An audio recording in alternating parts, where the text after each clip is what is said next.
Crime scene investigators processing physical evidence know it's their job not to miss any important clues left behind by a killer. Certain tricks of the trade help them identify even the faintest markers, such as a partial fingerprint or a boot impression. At the home of homicide victim Bernadette Myers, detectives find what looks like the killer's shoe prints. I had noticed during my processing in the kitchen that there appeared to be some partial, maybe bloody shoe prints on the floor, but they were not very visible. There was no real definition to these shoe prints. Because sometimes you can walk in blood, and at first you may see a solid bloody shoe print, then it fades away. Well, then you want to know what direction that shoe print went into. Woodburn Miller and his colleague Craig Giovo recreate the process they used during the investigation, treating partial footprints with a chemical staining solution. We used a chemical called Amido Black, which is a blood protein stain. And what it does is it makes the shoe print that's not visible, visible.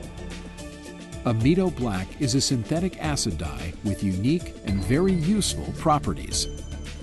The Amido Black process does cause the blood to darken as the chemical reacts with specific blood proteins. Amido Black solution dyes blood matter, but leaves the surface on which the blood lies unaffected. And then we use a second chemical, which is a wash, and which just cleans up the shoe print itself. The chemical wash rinses away most of the Amido Black, but the dyed portions of the blood remain. And make it a very nice, clean, definitive print that we can photograph with a scale in the photograph so that we can develop a true representation of that shoe print on film. The boot make and size can provide critical personal information. In the Myers case, the path of the now visible shoe prints reveals the killer's exact movements after the crime.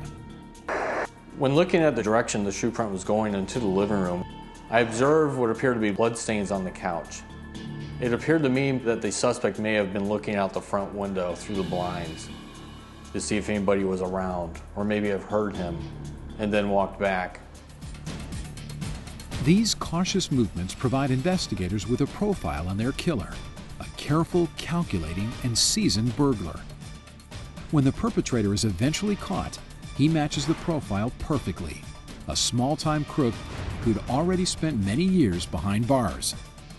With tools like Amido Black in the forensic arsenal, even careful criminals risk being outsmarted by invisible clues they leave behind.